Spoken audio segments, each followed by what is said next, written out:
Hi everyone, welcome to today's video. We are going to talk about some exponent rules, starting with the product rule and the power rule. So we're going to work on this first page and then you can move on to your second video for today. All right, for your second example, which actually I think is the first on yours, and I will rearrange these slides because I goofed up, but you are doing h squared times h squared. Again, when you do this, you just add your exponents.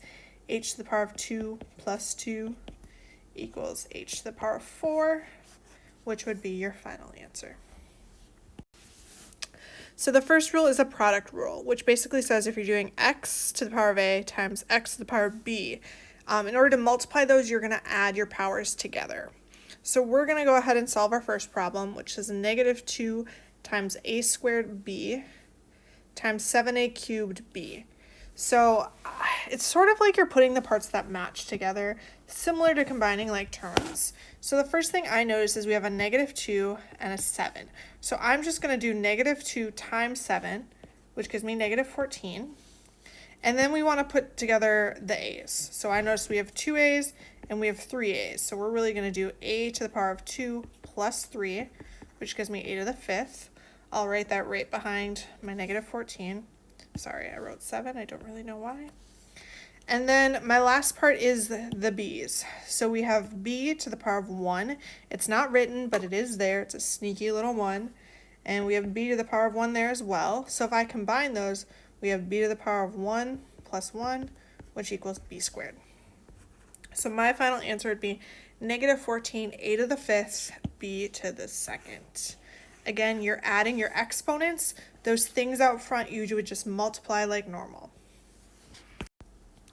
All right, our next rule is the power rule. This one is talking about a power to a power. So if I have x to the power of a in parentheses, and I want to raise that whole thing to the power of b, I'm going to go ahead and multiply my new powers, a and b, together. So for this one, we have x to the power of 3 to the power of 4, that whole thing. So really we're doing x to the power of 3 times 4. When I multiply, I get x to the power of 12. And that would be my final answer. Let's go ahead and look at your second example. For this one, we are using the power rule again.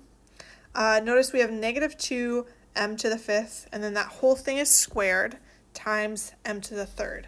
I'm going to go ahead and start by taking care of this part, and then we'll worry about our m to the 3rd after that. So the first thing I want to do is I want to take that power of 2, and I'm going to distribute it. I'm going to distribute it to my 2 and to the m. When I do this, I want to make sure I put negative 2 in parentheses, squared, and then if you want, you can write it m to the power of 5 squared as well. Again, this still hangs on along for the ride, so we still have m cubed there. We'll worry about it in a moment. The reason it's important for your parentheses, especially if there's a negative in front of your number, is that if you put this into your calculator just like negative 2 squared, it's going to give you the wrong answer. So really make sure your negative 2 is in parentheses and then square it. When I do that, I'm really doing negative 2 times negative 2, which will give me a positive 4. And then for my next one, remember I'm multiplying my exponents, so I'm doing m to the power of 5 times 2, which is m to the power of 10. And then I still have that times m cubed. Now at this point, we go back to that product rule where I'm multiplying my two m's together. And remember, that means I should add my exponents. So for my final answer, my 4 will be out front still. We'll have m to the power of 10 plus 3.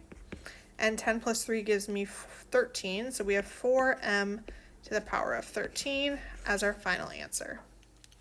All right, thank you for watching this video. You can go ahead and move on to the next one.